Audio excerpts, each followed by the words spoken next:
Hi viewers, welcome to our channel. ప్రస్తుతం మనతో ఉన్నారు ప్రముఖ రాజకీయ, సామాజిక, ఆర్థిక విశ్లేషకులు సిఎ నాగార్జున రెడ్డి గారు. నమస్తే గురూజీ. నమస్తే నమస్తే. చెప్పు, నీకేదో హాట్ టాపిక్ దొరుకుతుంది కదా? ఎస్, అంటే రేపు పార్లమెంటు బడ్జెట్ సమావేశాలు స్టార్ట్ అవబోతున్నాయి. నిర్మలా సీతారామన్ గారు 8వ సారి బడ్జెట్ ప్రవేశపెట్టబోతున్నారు. అసలు ఏంటి ఈ బడ్జెట్? ఏంటి అసలు బడ్జెట్ అంటే ఏంటి? అంటే ఏం చెప్తారు సార్ ఫస్ట్? వాము వాము, నువ్వేందయ్యా మరి ఏదో సమయం చెప్తారే, ఏదో పాటలాగానే చెప్తాను చూసావు. కోడి ముందే లేచింది పూసింది అన్నట్టు ఒకటో ఒకటో తారీఖు బడ్జెట్ ప్రవేశపెట్టి నువ్వు 2 రోజులు ముందే అడుగుతున్నావే. ఎనీ ప్రజలకు కూడా కాస్త అవేర్నెస్ రావాలి కదా, తప్పలేదు. సార్ సో ఈ బడ్జెట్ అనేటువంటి దాంట్లో పూర్వపరాల్లోకి వెళ్తే అమర్, సార్ భారతదేశానికి స్వతంత్రం రాకముందు, గుర్తుపెట్టుకో, స్వతంత్రం రాకముందు మొట్టమొదటిసారిగా బ్రిటిష్ వాళ్ళు భారతదేశాన్ని పరిపాలిస్తున్నప్పుడు 1860వ సంవత్సరంలో బడ్జెట్ పెట్టారు. 1860లో ఓకే. బ్రిటిష్ వాళ్ళ కాలంలో ఉన్నప్పుడు ఇండియా బడ్జెట్ అని ప్రవేశపెట్టారు. దానికి అప్పుడు ఉన్న రాజులు వాళ్ళు కింగ్స్ అప్రూవల్ ఇచ్చారు, ప్రవేశపెట్టారు. అది మొదలు.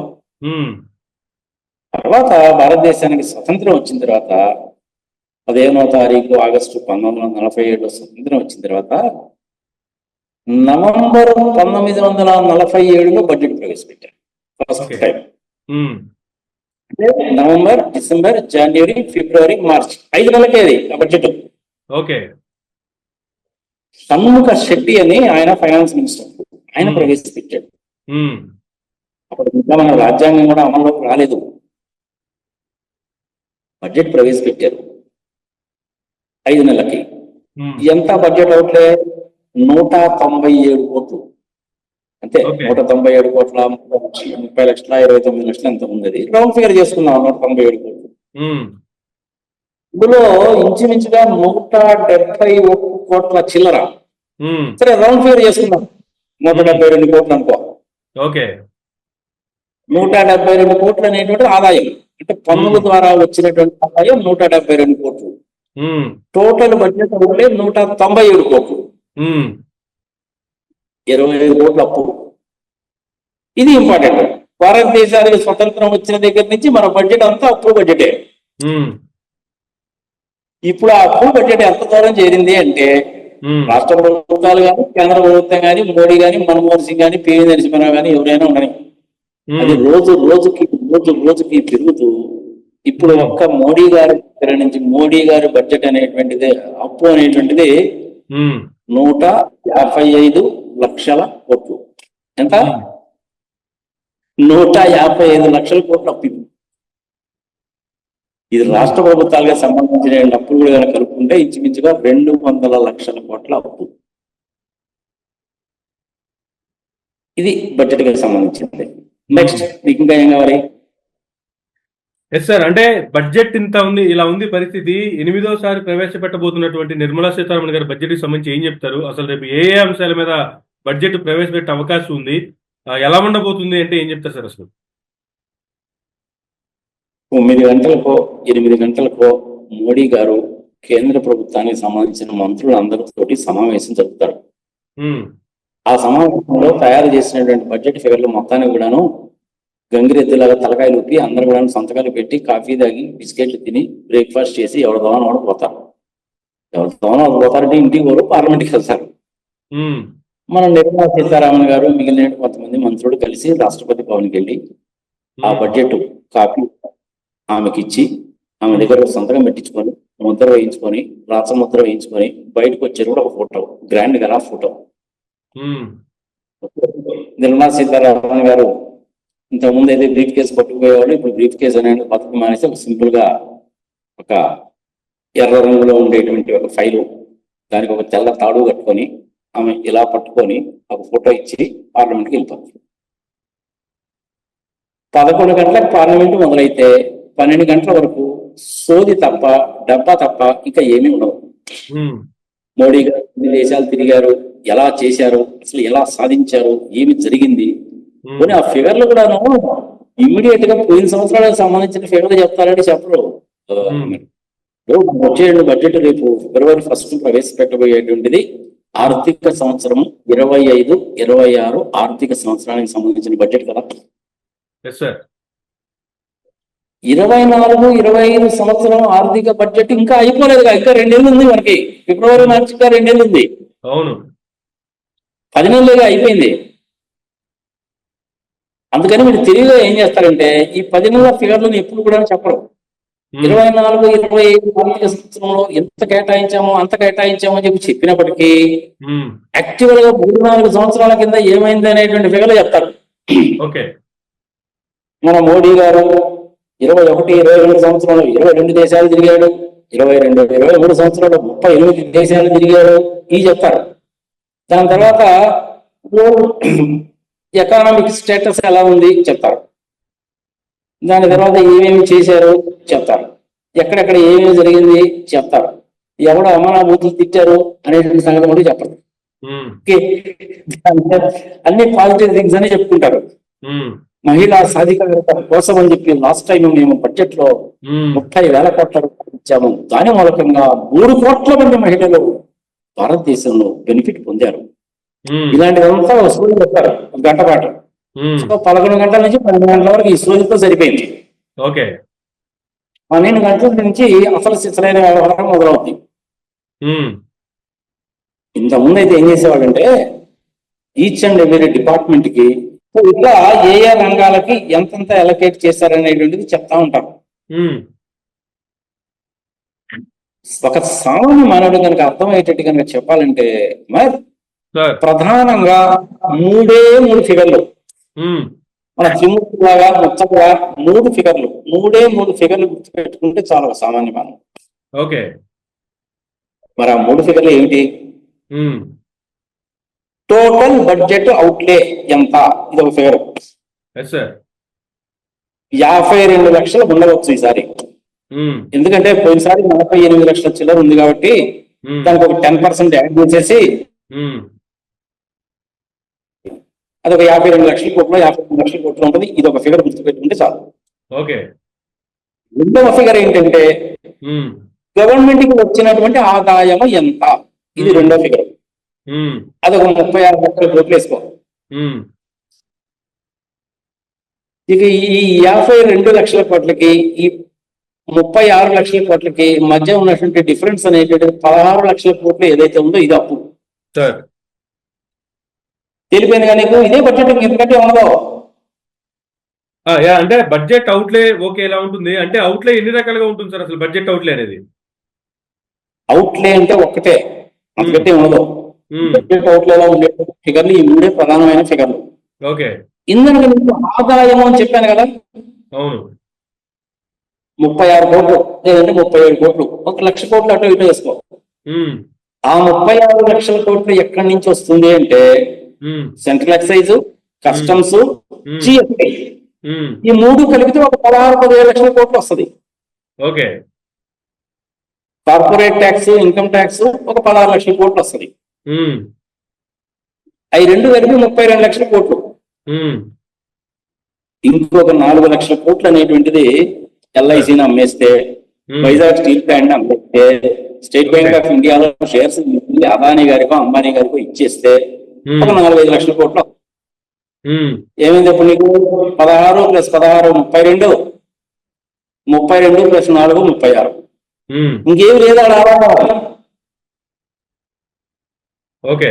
ఇదే ఆదాయం లేదు. 52 లక్షల కోట్లు అవుట్లే, 36 లక్షల కోట్ల రూపాయలు అనేది ఆదాయము, 16 లక్షల కోట్ల రూపాయలు అనేది అప్పు. అయిపోయింది నీ బడ్జెట్. కానీ ఇప్పటి వరకు ఉన్నటువంటి అప్పుల పరిస్థితి ఏంది అసలు? ఆ అప్పులకు సంగతికి సంబంధించి వడ్డీ ఎంత కట్టాలి, ఎప్పుడు ఎలా ఏ విధంగా పే చేయాలని ఈ రకంగా అప్పులు పెరుగుతూ పోతుంటే, బడ్జెట్ అలా పెంచుకుంటూ పోతూ ఉంటే ఆ అప్పు తీరేటప్పుడు అసలు అప్పుల పరిస్థితి ఏంటి గురూజీ? అప్పులు కొత్త అప్పులు చేస్తా ఉంటారు, పాత అప్పులు తీరుస్తూ ఉంటారు. దాని మీద బడ్జెట్ లో ఏం చేస్తారంటే అన్నిటికంటే బాగా కొత్త ఫిగర్ ఎదురా బాబు అంటే వడ్డీయే. 11 లక్షల కోట్లు ఉంటుంది. సింపుల్ క్యాలిక్యులేషన్ అబ్బా. 155 లక్షల కోట్ల అప్పు మీద 7% వేసుకున్నా కానీ నీకు అక్కడే 11 లక్షల కోట్లు వచ్చేస్తుంది. ఓకే. అంతే కదబ్బా. 15 ఏళ్ళు 105. అంతే, సింపుల్ క్యాలిక్యులేషన్.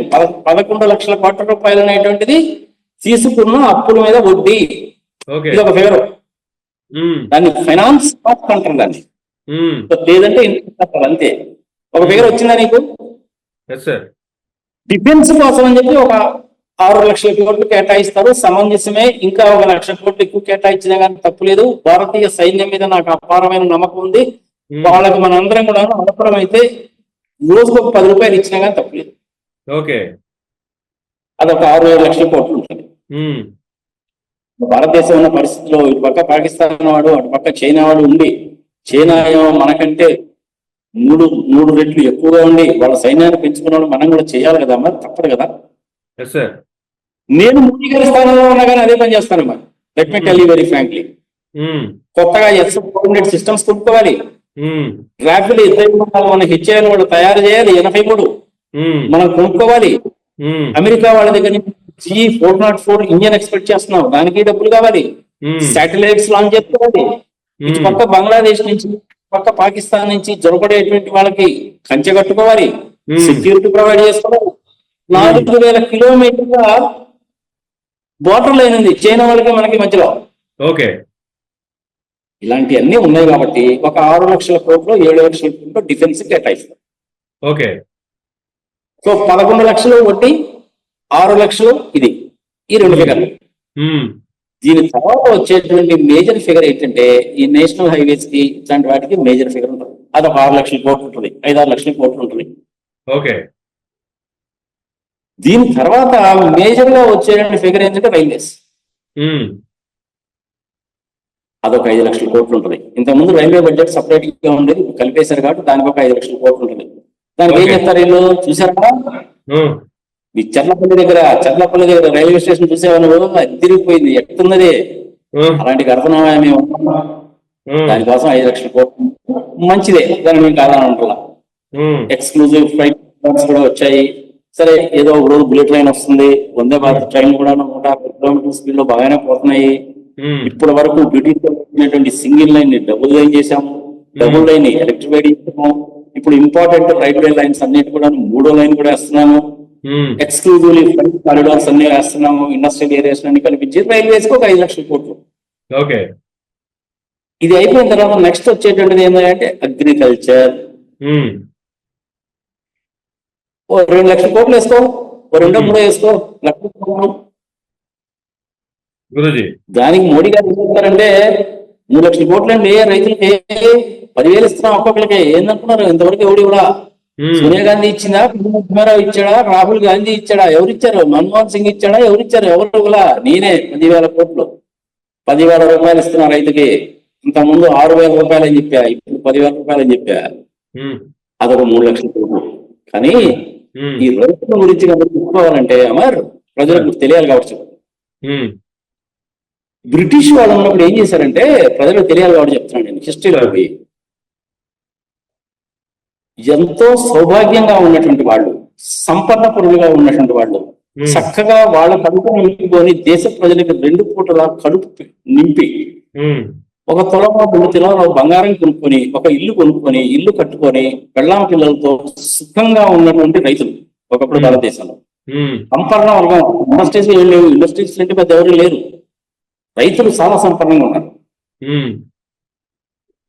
ఈ ఉద్యమాలు చేసేటువంటి వాళ్ళకి ఈ రైతులే ఆర్థిక సహాయం చేసేవాళ్ళు. బియ్యము, గోధుమలు, కందిపప్పు, కొత్తిమీర, మిరపకాయలు ఇచ్చేవాళ్ళు ఉద్యమాలు చేసేవాళ్ళకి. అంటే మన మహాత్మా గాంధీ గారు కావచ్చు, సర్దార్ వల్లభాయ్ పటేల్ గారు కావచ్చు, గోఖలే గారు కావచ్చు, అల్లూరి సీతారామరాజు గారు కావచ్చు, ఇంకెవరైనా సరే వాళ్ళ వార్తాపత్రికలు నడపడానికి, వాళ్ళు జైలుకు పోయినప్పుడు వాళ్ళ ఫ్యామిలీలకి ఈ రైతులే ఇచ్చేవాళ్ళు డబ్బులు. వాళ్ళకి బ్రిటిష్ వాళ్ళకి అర్థం కాల, ఏందబ్బా ఈ దుంపలు అసలు వీళ్ళకి డబ్బులు ఎన్ని వస్తున్నాయి, పేపర్లు నడుపుతారు, ఉత్తరాలు రాస్తారు, టెలిగ్రామ్ ఇస్తారు, అసలు ఉద్యమాలు ఎట్లా చేస్తున్నారు అని చెప్పి వాళ్ళకి డౌట్ వచ్చింది. వాళ్ళు ఏం చేశారంటే అప్పుడు ఒక కమిటీని ఫామ్ చేసి రీసెర్చ్ చేసింది దాని మీద. పరిశోధనలో తేలిన వ్యవహారం ఏంద్రాబాబు అంటే ఇండియాలో రైతులు రిచ్గా ఉన్నారు, వీళ్ళే ఈ ఉద్యమాలకి ఆర్థిక సహాయం చేస్తున్నారన్న సంగతి తెలుసు. అప్పుడు వీళ్ళ నడ్డిని ఎలా ఇది చేయాలని ఆలోచించారు. ఆలోచించి ఏం చేశారంటే మహారాజులు ఉన్నారు కదా, 560 సంస్థానాలు ఇంకా పిల్ల సంస్థానాలు చాలా వచ్చినాయిగా. Yes sir.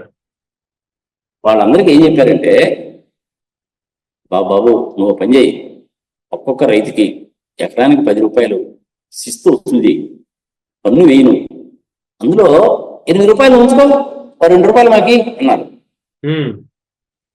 దానికి చట్టాలు కూడా తీసుకొచ్చారు స్వామి. వీళ్ళు ఏం చేశారంటే జమీందారులు అప్పుడు దాకా రైతులు ఎవరిని అడిగేవాడు కాదు, ఈ రెండు డబ్బులు వసూలు చేయడం మొదలుపెట్టారు. ఆ డబ్బులు కట్టలేకపోతే వాళ్ళ దగ్గర ఉన్న ధాన్యం అంతా ఎత్తుకుపోయేవాడు, ఇల్లు చేసుకునేవాళ్ళు, పొలాల మీద హక్కు లేకుండా పోయింది వాళ్ళకి, పొలాలు కూడా జమీందారులు లాగేసుకునేవాళ్ళు. బ్రిటిష్ వాళ్ళు ప్రొటెక్షన్ ఇచ్చేవాళ్ళు వాళ్ళకి. ఆ విధంగా చేసేసరికి ఏమైందంటే రైతుల పరిస్థితి అడుక్కు తినేటువంటి పరిస్థితికి వచ్చింది. ఎంటైర్ రైతాంగం మొత్తం కూడా సర్వనాశనం అయిపోయింది. ఇప్పుడు మన రాజకీయ నాయకులు చేస్తుంది కూడా అదే పనేనా కదా? నేను ఒక చిన్న సింపుల్ ఎగ్జాంపుల్ చెప్తాను, ప్రజలను కూడా విజ్ఞప్తి. ఆంధ్రప్రదేశ్ లాంటి చోట కానీ ఇంకొక చోట కానీ ఒక ఎకరం మిరప కానీ పత్తి కానీ కనుక వేయాలంటే ఈ రోజుల్లో ఉన్న రేట్ల ప్రకారము విత్తనాలు, పురుగు మందులు, ఫర్టిలైజర్స్, యూరియా ఇవన్నీ ఎకరానికి 60,000 రూపాయలు అవుతుంది. మరి ఎకరానికి 60,000 రూపాయలు అవుతుంది. అవును. వాడికి 10 క్వింటాల్స్ కనుక పండిస్తే మినిమం క్వింటాకి 8,000 రూపాయలు వస్తాయి కానీ వాడికి 20,000 డబ్బులు వేయడం. పత్తి నా దగ్గర లేనప్పుడు అప్పుడేమో 10,000 ఉంటుంది క్వింటాలు, పత్తి నా చేతిలోకి వచ్చేసరికి అది 4,000 వస్తుంది. చివరికి ఏమైపోతుందంటే రైతు అప్పులు పాలైపోతుంది. గవర్నమెంట్ బ్యాంకులో డబ్బులు ఇస్తాయి, ఎంత ఇస్తాయి వాళ్ళు? 20,000 22,000 ఇస్తారు అంతే. ఇదేంటండి మాకు ఎకరానికి 60,000 వచ్చేది, మీరు 20,000 ఇస్తే ఎక్కండి అనేసి అంటే గవర్నమెంట్ లెక్కల ప్రకారం మేము ఎంతకంటే ఎక్కువ ఇవ్వదండి అంటాడు బ్రాంచ్ మేనేజర్. పాప వాళ్ళకి ఇచ్చిన లెక్క అది. గవర్నమెంట్ లెక్కలన్నీ కూడా తప్పు లెక్కలు ఉంటాయి స్వామి. వాళ్ళ కాస్ట్ క్యాలిక్యులేషన్స్ అన్ని కూడా దిక్కుమాల కాస్ట్ క్యాలిక్యులేషన్స్ అండి. దిక్కుమాల కాస్ట్ క్యాలిక్యులేషన్స్ చేసి లెక్క చేసేసరికి అది 22,000 అవుతుంది ఎకరానికి. వాడు 22,000 ఇస్తాడు బ్రాంచ్ మేనేజర్, వీడికేమో ఖర్చు 60,000 అవుతుంది. మరి మిగిలిన డబ్బులు అన్ని తెచ్చుకోవాలా? బయట 2 రూపాయల వడ్డీకి 3 రూపాయల వడ్డీకి తాకట్టు పెట్టి తెచ్చుకుంటాడు. అప్పుడు కూడా ఏమైతుంది చెప్పు రైతు? ఇది ప్రజలు ఆలోచించుకోవాలి. స్వామినాథన్ కమిటీ గారు రిపోర్ట్ ఇచ్చారు గవర్నర్. ఆయన రిపోర్ట్ ఇచ్చినప్పుడు ఏం చెప్పాడంటే కనీసం 5-6% ఇన్ఫ్లేషన్ తీసుకొని ప్రతి సంవత్సరం కూడా ఎంఆర్పి ఫిక్స్ చేసేటప్పుడు 5-6% ఇన్ఫ్లేషన్ లెక్కలోకి తీసుకొని వాస్తవాలను లెక్కలోకి తీసుకొని దానికి అయ్యేటువంటి ఖర్చు ఎంత నిర్ధారించి దానికి 50% యాడ్ చేసి 50% గుర్తుపెట్టుకోవాలి. రైతులకి ఎంఆర్పి ఫిక్స్ చేయమని చెప్పాడు ఆయన. 50% అంటే ఎక్కువ అనిపిస్తుందేమో కానీ దానికి కూడా ఒక ఆర్గ్యుమెంట్ ఉంది. భూమి నాది.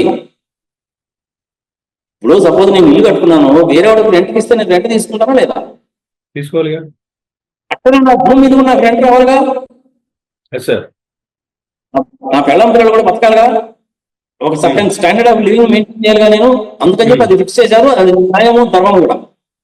కానీ మోదీ గారు కానీ, జగన్మోహన్ రెడ్డి కానీ, చంద్రబాబు నాయుడు కానీ, రేవంత్ రెడ్డి కానీ, మమతా బెనర్జీ కానీ, స్టాలిన్ కానీ మొత్తం ఎవరు కూడా దీన్ని పాటించరు. ఆ రిపోర్ట్ ని తీసుకుని చెత్తబొట్లే వేశారు. రైతులు నష్టపోవడం ప్రధానమైన కారకులు ఎవరంటే వీళ్ళే.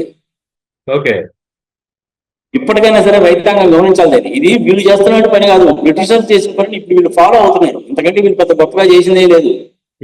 అల్టిమేట్ ఆబ్జెక్ట్ ఏంటంటే రైతులు అనేవాడు అప్పు పాలైపోవాలి, బాబా అడుగు తినాలి. అడుగు తిన్నప్పుడల్లా రైతు భరోసా 10,000 ఇచ్చారు అని చెప్పి మనం అనుకున్నాం. ఇది న్యాయమా ధర్మమా? ప్రజలు విజ్ఞప్తి వదిలేద్దాం. చదువుకున్న వాళ్ళు, పట్టణాల్లో ఉండేవాళ్ళు, పల్లెటూళ్ళల్లో ఉండేవాళ్ళు, బ్యూరోక్రాట్స్, రాజకీయ నాయకులు, ఎస్పెషల్లీ పిల్లలు, రైతు కుటుంబం నుంచి వచ్చిన ప్రతి పిల్లవాడు కూడా ఆలోచించాలి. దీన్ని హిస్టరీలో వెతుకును వెళ్ళిపోయి చూడు, తెలుస్తుంది నీకే.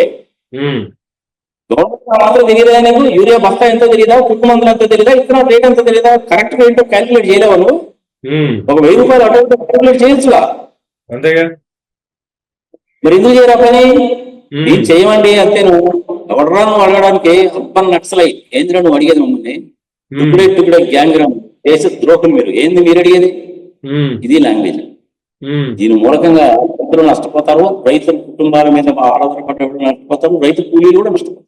ఉమ్, ఇది బ్రిటిష్ వాళ్ళు చేసిన పని ఇప్పుడు మన వాళ్ళు కూడా చేస్తున్నారు. పెద్ద తేడా అంటే ఏం లేదు. ఉమ్, దానికోసం మోడీ గారు 3 లక్షల కోట్లు అండి. ఒక్కొక్క రైతుకి 10,000 ఇస్తున్నాను నేను, ఉమ్, గ్రేట్ అంటాడు. చంద్రబాబు నాయుడు గారు అయితే 20,000 ఇస్తాడు ఆయన. మరి ఎంత మాత్రం ఇస్తాడు ఏమో తెలియదు, వీడియో వేసుకో. ఇవన్నీ కూడా అవన్నీ పచ్చాబద్దాలు, నమ్మకండి మీరు ఇవన్నీ. ఉమ్, ఓకే, ఉమ్, ఇది అగ్రికల్చర్ 3 లక్షల కోట్లు. ఉమ్, గ్రామీణ అభివృద్ధికి 2 లక్షల కోట్లు. ఉమ్, అదే మనకి గ్రామీణ సడక్ యోజన లాంటి స్కీమ్ ఉంది కదా, సిమెంట్ రోడ్లు వేయడానికి, మంచినీటి సౌకర్యానికి ఒక 2 లక్షల కోట్లు. గ్రామీణ అభివృద్ధి బానే ఉంది. ఉమ్, హెల్త్ కోసం, దేశ పౌరుడికి చక్కటి ఆరోగ్యం ఇవ్వడం కోసం 1,00,000 కోట్లు కేటాయిస్తున్నాను అని నిర్మలా సీతారామన్ గారు చెప్తారు. ఉమ్, 140 కోట్ల పాపులేషన్ కి 1,00,000 కోట్ల రూపాయలు ఇస్తే ఒక్కొక్కడికి ఎంత వస్తుందో నువ్వే క్యాలిక్యులేట్ చేసుకో. గవర్నమెంట్ ఎంత ఖర్చు పెడుతుంది. ఉమ్, ఉమ్, ఏ విధంగా ఎడ్యుకేషన్ కూడా 1,00,000 కోట్లు ఇస్తారు. ఉమ్, ఇంకా దాన్ని కూడా ఏం చెప్తారంటే, ఉమ్, పోయినసారి 75,000 కోట్లు ఇచ్చామండి, ఈసారి 1,00,000 కోట్లు ఇస్తున్నాం, 25% పెంచామండి, 25% పెంచాము అంటారు. అది కూడా దిక్కుమాల క్యాలిక్యులేషనే. ఉమ్, 1,00,000 కోట్ల మీద 75,000 ఈ సంవత్సరం ఉంది, ఇప్పుడేమో 1,00,000 కోట్లకు వచ్చింది. రెండింటి మధ్య 25,000 కోట్లే కదా. ఉమ్, సో ఎడ్యుకేషన్ కి 1,00,000 కోట్లు, ఆరోగ్యానికి 1,00,000 కోట్లు, ఉమ్, మహిళలని వృద్ధి చేయడానికి, శిశు సంక్షేమం కోసము 1,00,000 కోట్లు. ఉమ్, ఒక పక్కేమో లేడీస్ అభివృద్ధి చెందాలి, మేరీ బచ్చే మేరీ బహను అని చెప్పి మోడీ గారు ఏమో సపోర్ట్ కొట్టించుకొని మీటింగ్ చెప్తాడు. ఆడపిల్లలు రక్షించాలి, మహిళా సాధికారత, మహిళా ఉద్యోగం పాడు, పంచిపదులు పిండాకులు. ఉమ్, అరే పార్లమెంట్ లో అసెంబ్లీలో 30% రిజర్వేషన్ ఏదైనా బాబు అంటే కొడుకు మాట్లాడతారు. ఉమ్, మహిళల కోసం ప్రత్యేకంగా 1,00,000 కోట్లు బాగానే ఉంది. దేనికి? కూడా వాళ్ళ అభివృద్ధికి, సెల్ఫ్ హెల్ప్ గ్రూప్స్ ఉన్నాయి కదా అట్లాంటివి పెట్టుకోవడానికి. ఉమ్, పరిశ్రమాభివృద్ధికి 1,50,000 కోట్లు. ఈ పరిశ్రమాభివృద్ధికి 1,50,000 కోట్లు అనేసి అంటే మన మోడీ గారు కనుక వచ్చిన చూసావా, 1,85,000 కోట్లు. అది ఎన్టీపీసీ వాళ్ళ ప్రాజెక్ట్. అది ఎన్టీపీసీ వాళ్ళు సొంత డబ్బులు పెట్టి చేసుకునేది. గురుజీ కానీ కానీ గ్రీన్ హైడ్రోజన్ కోసం అని చెప్పి ఒక స్కీమ్ తీసుకొచ్చారు. ఉమ్, ఆంధ్రప్రదేశ్ కి ఎక్స్క్లూజివ్లీ ఫార్మా ఇండస్ట్రీ కోసం అని చెప్పి 1,000 కోట్లు కేటాయించారు. ఇట్లాంటి అన్ని కూడాను ఆ పరిశ్రమలు అనేటువంటి దాని కింద వస్తుంది. ప్లస్ సబ్సిడీస్ ఉంటాయి. Okay, green energy subsidy, solar power subsidy, కొత్తగా ఇండస్ట్రీ కింద పెట్టుకునే సబ్సిడీ, అవన్నీ ఉంటాయి. అదొక 1,00,000 కోట్లు, 2,00,000 కోట్లు పరిశ్రమ కోసం కేటాయిస్తుంది. కేవలం మోడీ గారు ప్రపంచమంతా తిరిగి భారతదేశం గొప్పతనాన్ని చెప్పడానికి బోయింగ్ 747, ఇప్పుడు కొత్తగా వచ్చినటువంటి బోయింగ్ 777-EB అని, బోయింగ్ ఉమ్, EB అంటారు దాన్ని, ఎక్స్టెండెడ్ రేంజ్ ER అంటారు. అవి 2 ఫ్లైట్లు కొన్నారు ఎక్స్క్లూజివ్లీ ఈయన కోసం అని చెప్పి. అంటే ఈయన భారత రాష్ట్రపతి, ఉపరాష్ట్రపతి మాత్రమే వాడచ్చు వాటిని. ఉమ్, అవి వేసుకొని ఆయన ప్రపంచం అంతా తిరుగుతూ ఉంటాడు. ఆయనకి ప్రణాళిక పిల్లలు లేరుగా, ఎటైనా పోవచ్చు, నీకు నాకంటే బాగా. కానీ ఎస్ సార్, తిరగడం తప్పు కాదు, తిరగాలి. ప్రపంచానికి భారతీయులు అంటే ఏం తెలియాలి, మనకు సంబంధించిన లిటరేచర్ ఏంటి, dance, drama, culture, reason, religion, caste, మతము, అభివృద్ధి అన్ని ప్రపంచానికి తెలియచెప్పాలి. ఏం తప్పలేదు. దానికోసం ఎక్స్క్లూజివ్లీ మోడీ గారు తిరగడానికి అయ్యేటువంటి ఖర్చు ఇంచుమించుగా 25,000 కోట్లు. ఓకే, అదే విధంగా మన అమిత్ షా గారు ఉన్నారు. ఆయన ఏం చేస్తారంటే చాలా తెలివిగా 1,00,000 కోట్లు కేటాయించుకుంటాడు. ఉమ్, ఏమంటే అమిత్ షా గారు, మీకు ఎందుకండి 1,00,000 కోట్లు, ఏదో సెంట్రల్ రిజర్వ్ ఫోర్సెస్ ఇట్లాంటి వాటికి, బార్డర్ సెక్యూరిటీ ఫోర్సులు ఇట్లాంటివే కదండి, డిఫెన్స్ కి ఆల్రెడీ 6 లక్షలు కేటాయించారు, మీకు ఎందుకండి అమిత్ షా గారు 1,00,000 కోట్లు అంటే? ఎవరో మాట్లాడడానికి ఏంది, నక్సలైట్లు ఉన్నారు, నక్సలైట్లను చంపి పారేయాలంటే డబ్బులు ఏం నుంచి వస్తాయి? అడవుల్లో పోవాలా, ఎక్స్ట్రా జీతం ఇవ్వాలా, డ్రోన్లు కావాలా, ఏందనుకుంటున్నావు? అందుకని 1,00,000 కోట్లు. శాంతి భద్రతను కాపాడడానికి కోసం 1,00,000 కోట్లు. విదేశాంగ శాఖకి 1,00,000 కోట్లు. అంటే విదేశాల్లో మనకు ఉండే ఎంబసీస్ లో ఉండే స్టాఫ్ కి జీతాలు ఇవ్వడానికి, ప్లస్ మీటింగ్, కాన్ఫరెన్స్, మన దావాస్ లో పెట్టే మీటింగ్ లాంటి మీటింగ్లు వెళ్ళడానికి 1,00,000 కోట్లు. విద్యుత్ రంగానికి 2,00,000 కోట్లు. ఓకే, ఇది మన 400 kV లైన్స్ చేస్తున్నారు, బాగానే ఉన్నాయి. ఇప్పుడు మనకి నేషనల్ ఇంటిగ్రిటీ వచ్చేసింది. ఇంతకుముందు ఏంటంటే southern grid, northern grid, eastern grid అని ఉండేది. ఇప్పుడు ఏంటంటే 1 గ్రిడ్ అన్నమాట, 1 నేషన్ 1 గ్రిడ్. దేశంలో ఎక్కడ కరెంట్ అయినది ఎక్కడ తీసుకెళ్ళచ్చు. జమ్మూ కాశ్మీర్ లో తయారైనటువంటి కరెంటుని రామేశ్వరంలో ఉండేవాడు కూడా పడుకోవచ్చు. 765 kV లైన్స్ వేస్తుంది. That's a good thing. దానికి ఒక 2 లక్షల కోట్లు కేటాయిస్తున్నా అంటారు, మంచిదే. అంతా కూడా ఏసీ కరెంట్ కాదు, ఏసీ కరెంట్ 765 kV లైన్స్ కూడా వేస్తున్నారు. It's good, that is good for India. ఇండియాలో పవర్ షార్టేజ్ లేదు బై 2035 కల్లా మనం తయారు చేసేటువంటి పవర్ లో ఇంచుమించుగా 50% అనేటువంటిది ఈ సోలార్ పవర్ ఇట్లాంటి వాటి వస్తుంది. అది మంచి program. Green hydrogen and power వస్తుంది. It is a good thing. 2 లక్షల కోట్లు కాదు, దానికి ఇంకొక 1 లక్ష కోట్ల రూపాయలు ఎక్స్ట్రా కేటాయించినా కానీ తప్పలేదు, నా అభిప్రాయం చెప్తాను. ఓకే, ఇవన్నీ పోతే ఇంకా చిన్న చిత్తగా ఉంటాయి కొన్ని. ఇది గ్రామీణ నీటిపారుదల సౌకర్యం, గ్రామీణ సడక్ యోజన, గ్రామీణ ఆవాస యోజన, అంటే ఇల్లు కట్టడానికి దానికి 1 లక్ష కోట్లు. సరే, ఇల్లు కట్టి పెట్టడం తప్పులేదు, సంగతి సమాచారం. కానీ ఇల్లు కట్టాలంటే స్టీల్ కావాలి, సిమెంట్ కావాలి. స్టీల్ మీద సిమెంట్ మీద 28% GST. అది మళ్ళీ పెద్ద రావులు. దీని గురించి మనం అడగడానికి వీల్లేదు. ఏమండి మోడీ గారు ఇల్లు కట్టి పెడతా అన్నారు, బాగానే ఉంది, దానికి ఏదో 60 మీటర్స్ అన్నారు, 90 మీటర్స్ అన్నారు, ఎఫోర్డబుల్ హౌసింగ్ అన్నారు, పాడు పచ్చిపదలు రూల్స్ చాలా పెట్టారు, 1% GST అన్నారు, 5% GST అన్నారు. ఇదంతా బాగానే ఉందండి. మరి స్టీల్ మీద సిమెంట్ మీద ఏందండి 28% వేసారు ఏంటండి పన్ను? ఇది ఒకసారి ఆలోచించండి మోడీ గారు. అంటే ఎవడు నాగార్జున హైదరాబాద్ నుంచి మాట్లాడుతున్నాడు, వీడి మీద కేసులు పెట్టండి, వీడి మీద దొంగ అని కేసు పెట్టండి, 420 కింద కేసు పెట్టండి, 120B కింద కేసు పెట్టండి, 509 కింద పెట్టండి. వీడి సంగతి ఏదో బాగుందంట. నేను పన్ను అనుకోని కేసులు పెట్టించుకొని కొత్త చుట్టూ ఏడ తిరుగుతాం స్వామి, కుదిరిపోయినా మనకి న్యాయంగా ధర్మంగా మాడుతుంది. అందుకని బడ్జెట్ ఎలకేషన్ ఈ విధంగా ఉంటాయి. ఇంకా మిగిలిన ఉంటాయి, చిన్న ఉంటాయి. ఏదో బార్డర్ సెక్యూరిటీ ఫోర్సెస్ అని, అదని ఇదని, సంగతి సమాచారం, ఫ్లడ్ కంట్రోల్ అని, డిజాస్టర్ మేనేజ్మెంట్ అని, ఫ్లడ్ కంట్రోల్ అని, స్కిల్ డెవలప్మెంట్ ప్రోగ్రామ్ కొంతని, తర్వాత సెల్ఫ్ గ్రూప్స్ ఆడవాళ్ళకని, ఇలాంటివన్నీ కొన్ని ఉంటాయి. ఈ మొత్తం టోటల్ బడ్జెట్ సరిపోతాయి. మేజర్ గా వచ్చేటువంటి ఆదాయం 3. 16 లక్షల కోట్లు కస్టమ్స్, GST, ఎక్సైజ్, ఇంకో 16 లక్షల కోట్లు ఇన్కమ్ ట్యాక్స్, కార్పొరేట్ ట్యాక్స్, ఒక 4-5 లక్షల కోట్లు అనేటువంటి ప్రభుత్వ రంగ సంస్థలో వాటాలు అమ్ముకోవడం. అది వైజాగ్ స్టీల్ ప్లాంట్ కూడా కావచ్చు. సో 16 + 4 అంటే 32 లక్షల కోట్లు సరిపోతుంది. 36 లక్షల కోట్లు సరిపోతుంది. 52 లక్షల కోట్లు ఏమో టోటల్ అవుట్లే. రెండింటికి మధ్య డిఫరెన్స్ 16 లక్షల కోట్లు, అది అప్పు. ఇవే ఫిగర్లు. ఇంకెందుకంటే ఏమన్నా 1-2 పథకాలు అనేటువంటి ఏమన్నా అనౌన్స్ చేస్తాం. ఇంతవరకు క్లారిటీ అయితే వచ్చింది కదా నీకు? నేనేమంటానంటే ఇప్పుడు అమర్, నా ఉద్దేశం కూడా చెప్పాలిగా. సుబ్రహ్మణ్య స్వామి లాంటి వాళ్ళు కనుక ఫైనాన్స్ మినిస్టర్ అయితే పర్ఫెక్ట్ గా ఫైనాన్స్ నడుస్తుంది. Point number 1. Point number 2, income tax లో సాలరీడ్ క్లాస్ ఎంప్లాయీస్ అనే వాళ్ళ దగ్గర ఈ ఇన్కమ్ ట్యాక్స్ వసూలు చేయడం అనేటువంటిది పద్ధతి కాదు. అసలు ఆల్టుగెదర్ తీసేయండి. వాడు గవర్నమెంట్ ఎంప్లాయీ కావచ్చు, ప్రైవేట్ కంపెనీలో ఎంప్లాయీ అయినా సరే ఇన్కమ్ ట్యాక్స్ అనేటువంటి తీసేయండి సాలరీడ్ ఎంప్లాయీస్ కి.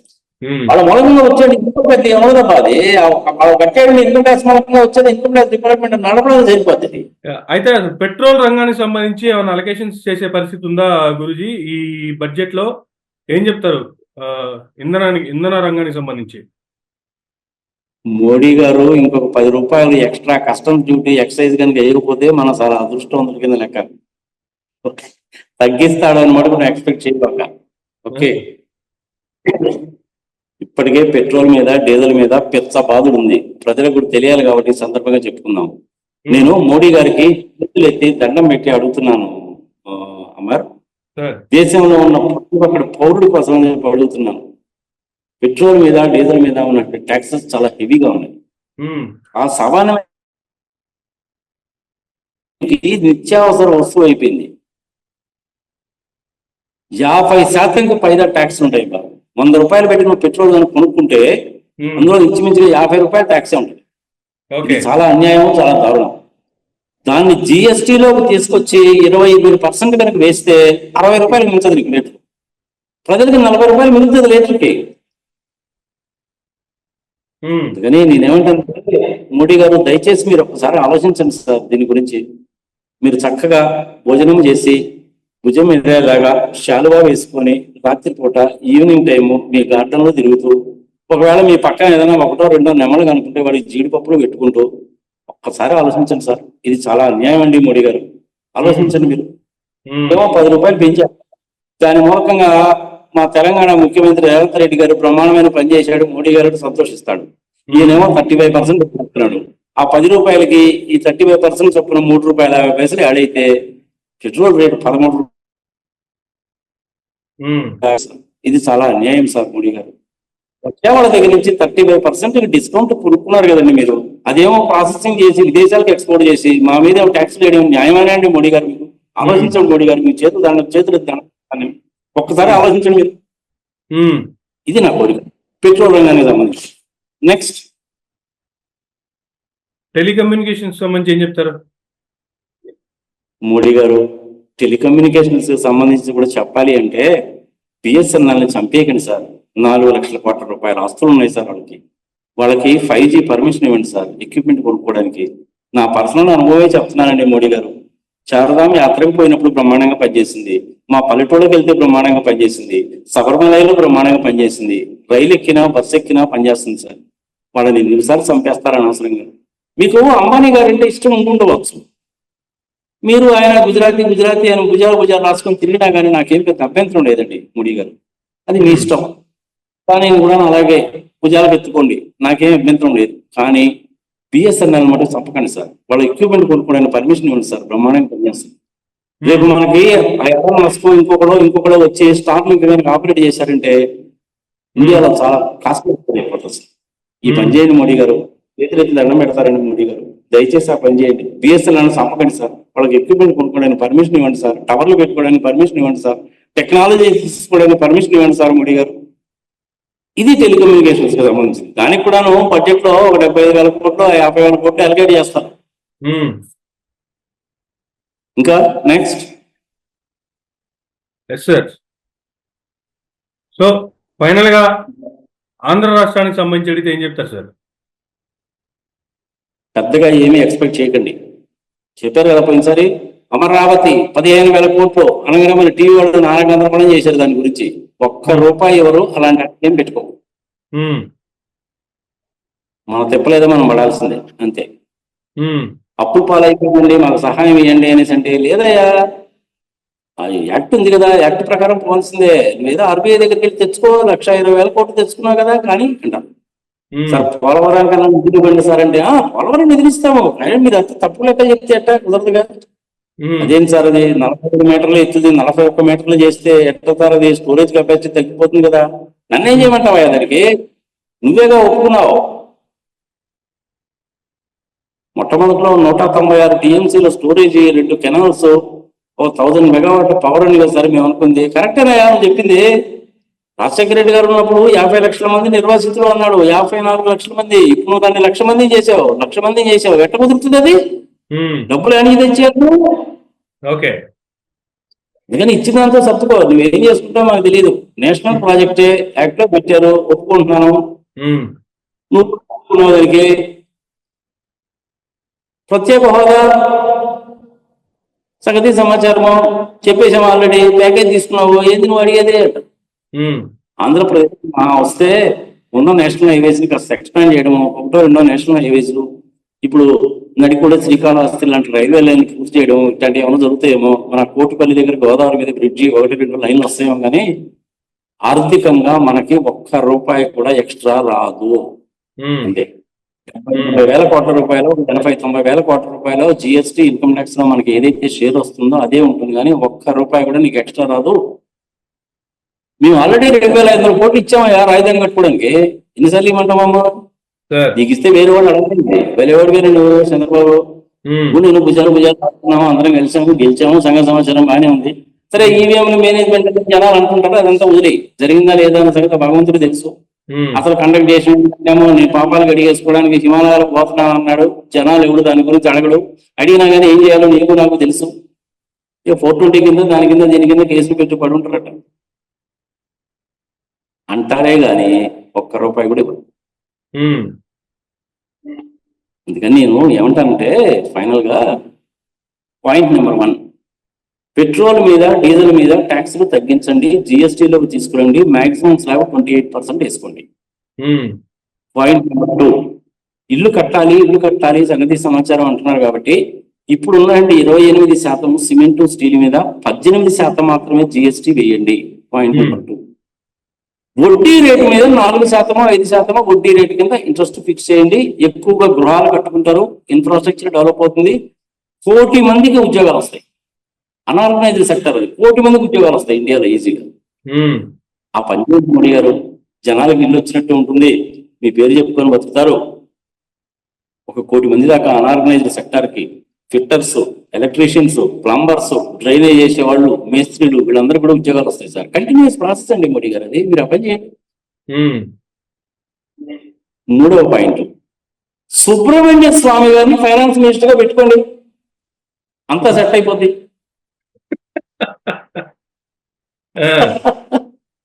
అసలు అలాంటి మనిషి మనకు పెట్టవడం కాదు, వాళ్ళ మాట వినే పరిస్థితి కూడా ఉండదు కదా, వాళ్ళకి కావాల్సినట్టు చేసే పరిస్థితులు రావు కదా, ఇన్ని లక్షల కోట్లు అప్పులు చేసే పరిస్థితి ఉండదు కదా అప్పుడు. అట్లనే పివి నరసింహారావు అంతటి వ్యక్తే మీరు మాకు బ్లూ ప్రింట్ ఇవ్వండి, డాక్యుమెంట్ ఇవ్వండి అంటే ఇచ్చాడుగా. ఆయన బీజేపీలోను జనతాదళంలో ఉన్నప్పటికీ కూడా ఇచ్చాడుగా, జనసంఘంలో ఉన్నప్పటికీ. Only thing is PV Narasimha Rao గారు మీరు మా మినిస్ట్రీలోకి రండి అంటే ఈ are tenant of Congress, I don't want to come అన్నాడు. అయిపోయింది. ఇప్పటికైనా సరే కాక ఆయన ఫైనాన్స్ మినిస్టర్ కింద చేస్తే everything will be set. Income tax విషయానికి వస్తే 4వ పాయింట్, ఇన్కమ్ ట్యాక్స్ విషయానికి వస్తే అమ్మా, సాలరీడ్ ఎంప్లాయీస్ ని 10 లక్షల వరకు 1 రూపాయి కూడా ట్యాక్స్ వేయకండి. 10 లక్షల నుంచి 15 లక్షల వరకు 5% తీసుకోండి. 15 లక్షల నుంచి 25 లక్షల వరకు 7.5% తీసుకోండి. మీరు ఎగ్జామ్షన్ వేయాల్సిన పని లేదండి మోడీ గారు. నువ్వు అది చేస్తే, ఇది చేస్తే, పిఎఫ్ లో కడితే, ఎల్ఐసి పాలసీ కొంటే పాడు, పచ్చిపత్ర పెండాకుడు తీసేయి, అన్ని ఏమి ఇవ్వాల్సిన పని లేదు. 2 విషయాలు ఇవ్వండి. ఇల్లు కట్టుకోవడానికి అప్పు కనుక తీసుకున్నట్టయితే వడ్డీ 5% ఫిక్స్ చేయండి, ఇది ఒక బెనిఫిట్ ఇవ్వండి చాలు. 2వది, పిల్లల ఎడ్యుకేషన్ కూడా మీరు ఏమో డబ్బులు ఇవ్వాల్సిన పని లేదు, ఈ ఒక్క బెనిఫిట్ చేయండి చాలు. 5వ పాయింట్ నేను ఏం చెప్తానంటే, కార్పొరేట్ ట్యాక్స్ అనేటువంటిది ఎక్కువ వస్తుంది కాబట్టి వాళ్ళ దగ్గర నుంచి ట్యాక్స్ స్ట్రింజెంట్ గా వసూలు చేయండి. స్ట్రింజెంట్ గా ఎవడైనా ఒక 10,000 రూపాయలు ఇన్కమ్ ట్యాక్స్ ఎగ్గొట్టాడు అనేసి అంటే తీసుకెళ్లి 10 ఏళ్ళు జైల్లో పడింది. ఇన్కమ్ ట్యాక్స్ డిపార్ట్మెంట్ ని స్ట్రెంగ్తన్ చేయండి, ఫుల్ పవర్స్ ఇవ్వండి వాళ్ళకి, ఎక్సలెంట్ గా జరుగుతుంది. కార్పొరేట్ ట్యాక్స్ లోనూ దాంట్లోనే ఎక్కువ వస్తుంది, కానీ central excise, customs, corporate tax లోనే ఎక్కువ వస్తుంది. ఎంప్లాయీస్ కట్టేటువంటి ఇన్కమ్ ట్యాక్స్ ఎంత ఉంటుంది? అది తిప్పి కొడితే 1.75% అది టోటల్ ఇన్కమ్ ట్యాక్స్, అది క్యాలిక్యులేట్ చేస్తుంది. అది యాక్చువల్ గా వచ్చిన ఇన్కమ్ ట్యాక్స్ అనేటువంటిది డిపార్ట్మెంట్ మెయింటైన్ చేయడానికి సరిపోతుంది. అది పెద్ద ఇదేం కాదు. మీరు అసలు ఫస్ట్ మోడీ గారు తమరు ఏం చేస్తారంటే, దయచేసి నా మాట కూడా వినండి మోడీ గారు. ఇప్పుడు హైదరాబాద్ తీసుకుందామండి మోడీ గారు. Jubilee check post road number 36 లో గజము 2 లక్షల కంటే తక్కువ లేదు, కానీ గవర్నమెంట్ 20,000 ఉంటుంది.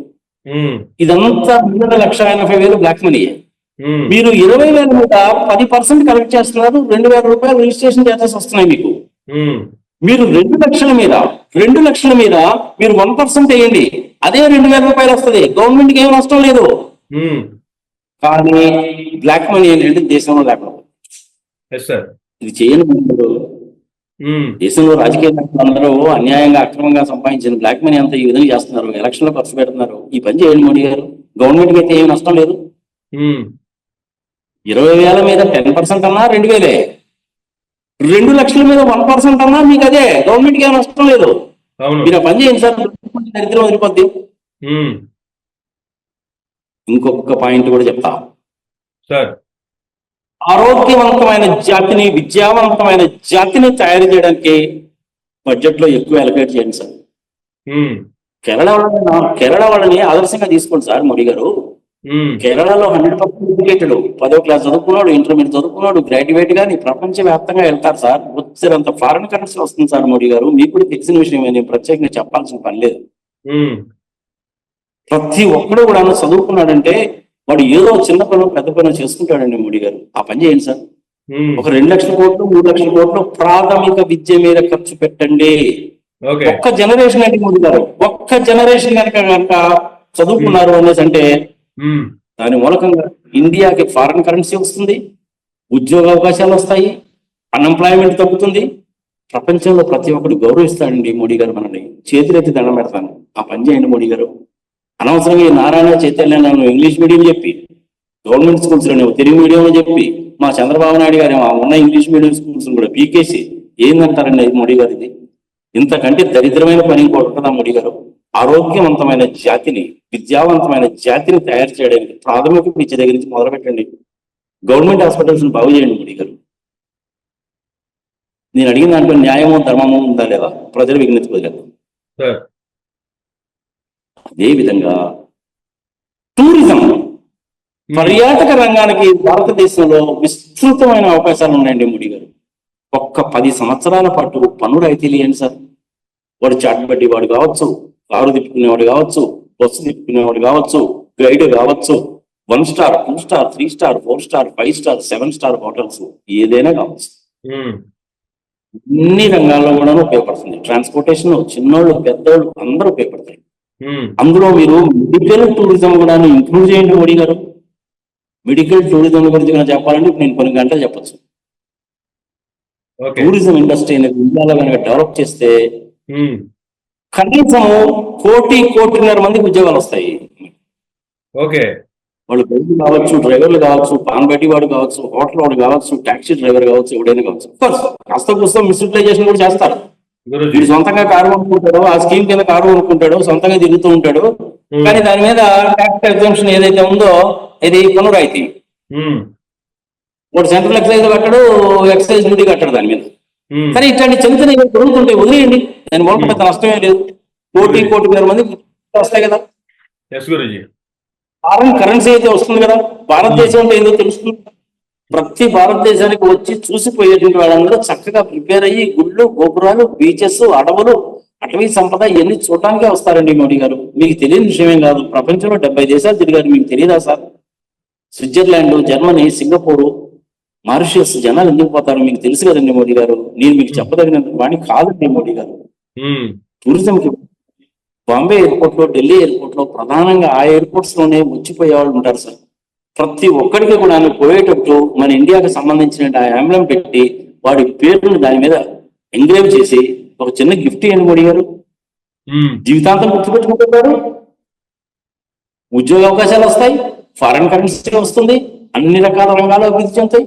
నా మాట ఏమిటి మోడీ గారు? టూరిజం లో 10 సంవత్సరాల పాటు పన్ను రాయితీలు ఏంటి సార్? పివి నరసింహారావు గారు సంస్థాన టెక్నాలజీ పాలసీ స్కీమ్ తీసుకురావడం మూలంగా ఉన్నాయి కదా సార్. మనకు $600 బిలియన్ ఫారిన్ కరెన్సీ రిజర్వ్ ఉంది. కనీసం 1 మందికి ఉద్యోగాలు వచ్చాయి. మీకు తెలిసిన విషయమే కదండి మోడీ గారు, ప్రత్యేకంగా చెప్పాల్సిన పని లేదు. నేను కూడా సాఫ్ట్వేర్ తెలిసిన వాడిని కాబట్టి చెప్తున్నానండి మోడీ గారు. చేయడం చేయకపోవడం ఇష్టం. ఆయన మీరు చేయకపోవడం ఏం సార్, మీరు తలుచుకుంటే ఏదైతే. అందుకని నేను చెప్పినంటే ఈ 4 ఏదైతే ఉన్నాయో సుబ్రహ్మణ్యం స్వామి గారిని ఫైనాన్స్ మినిస్టర్ గా అప్లై చేయండి. 1% రిజిస్ట్రేషన్ చేస్తూ బ్లాక్ మనీ పోతుంది. టూరిజం కి ఇన్సెంటివ్స్ ఇవ్వండి. విద్యా రంగానికి, వైద్య రంగానికి అధికంగా నిధులు కేటాయించండి. దేశ భద్రతను మటుకు ఎటువంటి పరిస్థితుల్లోనూ కాంప్రమైజ్ కావడానికి వీలు. విశాఖపట్నం స్టీల్ ప్లాంట్ ని ప్రైవేట్ వాళ్ళ చేతుల్లో అప్పు చెప్పకండి, వాళ్ళ గనులు కేటాయించండి. అది ప్రభుత్వ రంగ సంస్థ కిందనే ఉంటుంది, లాభాలు వస్తాయి. డిఫెన్స్ రంగంలో మటుకు ఎన్ని రకాల చర్యలు తీసుకోవాలో అన్ని రకాల చర్యలు తీసుకోవాల్సిన బాధ్యత మీదే. ఇస్రో వాళ్ళకు ప్రత్యేకంగా నిధులు కేటాయించండి మోడీ గారు. అద్భుతాలు సాధించగలం మనం, అద్భుతాలు. వాళ్ళు తీసుకొచ్చినటువంటి నావిక్ అనేటువంటిది మన జిపిఎస్ లాంటిదేనండి మోడీ గారు. నావిక్ ఇంకా ప్రమాణంగా పనిచేస్తుంది. జిపిఎస్ అన్న 20 మీటర్ల డిస్టెన్స్ లో ఎక్యురసీ చూపిస్తుంది జిపిఎస్ అమెరికన్స్. నావిక్ అనేటువంటిది 5 మీటర్స్, జస్ట్ 5 మీటర్స్ ఎక్యురసీతో పనిచేస్తుంది. దాన్ని ప్రమోట్ చేయండి మోడీ గారు. ఎవరైతే ఇండియాలో నావిక్ ని వాడుతున్నారో, ఇప్పుడు ఉన్నటువంటి జిపిఎస్ కు బదులు నావిక్ ని ఎవరైతే వాడతారో మీ అకౌంట్ లోకి ప్రతి నెల కూడాను ₹50 వస్తుందని చెప్పండి సార్. ప్రతి నెల డైరెక్ట్ అకౌంట్ ₹50 వేస్తానని చెప్పండి. కావాలంటే ఒక ఆధార్ కార్డు లింక్ పెట్టుకోవడం అనేది తప్పలేదు. ఇలాగా ఇస్రోని ప్రోత్సహించండి. సార్, ఇస్రో వాళ్ళకి ఏమైనా ప్రత్యేకంగా కేటాయించే అవకాశాలు ఏమైనా ఉన్నాయంటారా ఈ బడ్జెట్ కి సంబంధించి? ఎందుకంటే కొత్తగా వేరే శాటిలైట్ కూడా లాంచింగ్ కి కూడా ప్రయత్నాలు జరుగుతూ ఉన్నాయి. ఉంటుంది. అదేంటంటే అది department of science and technology కిందకి వస్తుంది. సార్ వాళ్ళకి ప్రత్యేకంగా ఒక 500 కోట్లు 1000 కోట్లు కనుక కేటాయిస్తే సరిపోతుంది. చాలు, ఒక విధంగా అద్భుతాలు సృష్టించగలరు. ఇంకా ఎలాన్ మస్క్ గురించి, స్టార్ ఎక్స్ గురించి సంఘ సంవత్సరం మనం పెద్దగా ఆలోచించాల్సిన పని లేదు. Navik is really working very well. ఇప్పుడు మనం వాటర్ లేదు కానీ అది బాగానే పనిచేస్తుంది. సరే, ఈ మధ్య కొత్తగా వచ్చిన చార్జ్ జీపీటీ జనాలందరికీ తెలిసిందే. ఈ మధ్య కాలంలో చైనా వాడు ఏదో తీసుకొచ్చాడు, డీప్ సీక్ అని. అట్లాంటి వాటి గురించి మనం ఏం భయపడాల్సిన పని లేదు. మన వాళ్ళు బ్రహ్మాండంగా చేయగలరు. ఇస్రో వాళ్ళకి, ఈసీఐఎల్ వాళ్ళని, బిహెచ్ఎల్ వాళ్ళని, అంటే ఇప్పుడు కంప్యూటర్ మెయింటెనెన్స్ కార్పొరేషన్ లేదనుకో, టీసీఎస్ వాళ్ళని, మహేంద్ర వాళ్ళని, వీళ్ళందరినీ నా దగ్గర కూర్చోబెట్టి మాట్లాడి మంచి సర్వర్స్ కూడా తయారు చేయొచ్చు. ఇప్పటికే మనకు ఉంది, సూపర్ కంప్యూటర్ ఉంది మనకి. అలాంటి సూపర్ కంప్యూటర్ తయారు చేయొచ్చు. ఇప్పుడు కనీసం 25,000 30,000 పెట్టుకుంటే మనకి ఒక రీజనబుల్ గా ఉండే ల్యాప్టాప్ వస్తుంది. రేపు 5,000 కూడా వచ్చేస్తుంది. మన వాళ్ళు కనుక తలుచుకున్నారంటే, మోడీ గారు కనుక తలుచుకుంటే 5,000కే బ్రహ్మాండమైనటువంటి కాన్ఫిగరేషన్ ఉన్నటువంటి ల్యాప్టాప్ వస్తుంది. దానికోసం 1000 కోట్లు 2,000 కోట్లు కేటాయించండి. ఆ పని మీకు ఎందుకు, ఇస్రో వాళ్ళకి ఉపయోగపడే చక్కగా చేసి పెడతారు. ఇంకా నీకు ఇంకేమైనా కావాలా? ఇంతవరకు టూరిజం, ఎకో టూరిజం 10 సంవత్సరాల పాటు రాయితీలు ఇచ్చేయండి, చూడండి ఎట్లా ఉండదు. సుబ్రహ్మణ్యం స్వామి గారిని ఫైనాన్స్ మినిస్టర్ గా పెట్టుకోండి, చూడండి ఎట్లా ఉండదు. ఇన్కమ్ ట్యాక్స్ టోటల్ గా అబాలిష్ చేసి, ఫైనాన్స్ మినిస్టర్ గా కాకపోయినా, అట్లీస్ట్ ఫైనాన్స్ మినిస్టర్ గా కాకపోయినా, ఫైనాన్స్ డిపార్ట్మెంట్ కి ప్రిన్సిపల్ సెక్రటరీ గానో, లేదంటే ఆర్థిక సలహాదారులుగానో కేంద్రంలో పెట్టుకుంటే సరిపోతుంది కదా. ఇదిగో నీకు మళ్ళీ ఇదెందుకు, ఈ దిక్కుమాలి ఏంటో పనులు ఎందుకు పెట్టుకునే, ఏదో ఫైనాన్స్ మినిస్టర్ గానే పెట్టుకో, అయిపోయిందిగా. ఫైనాన్స్ మినిస్ట్రీ కాదు, ప్రిన్సిపల్ సెక్రటరీ అంటే వాళ్ళందరూ ఐఏఎస్ ఉంటారు. ఈయన ఐఏఎస్ కాదుగా, ఇట్టుకోవాల్సింది అది కుదరదు.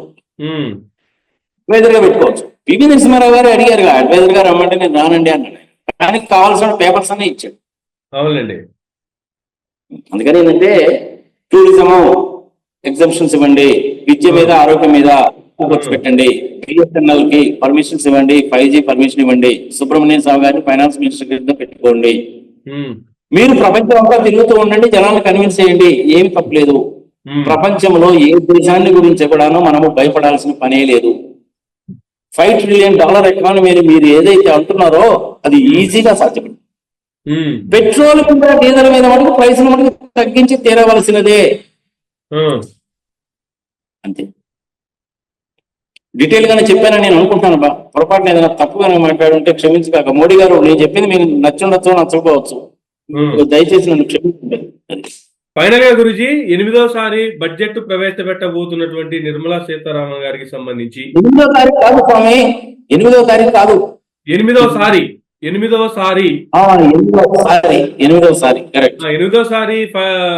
బడ్జెట్ ప్రవేశపెట్టబోతున్నటువంటి ఫైనాన్స్ మినిస్టర్ నిర్మలా సీతారామన్ గారి గురించి, రేపటి బడ్జెట్ గురించి క్లుప్తంగా ఫైనల్ గా ఏం చెప్తారు సార్ గురూజీ? చెప్పాల్సిందంతా ఇంత డీటెయిల్ గా చెప్పానయ్యా. రామాయణం అంతా ఆయన సీతారాముడికి ఏమైందని అడిగినట్టుంది.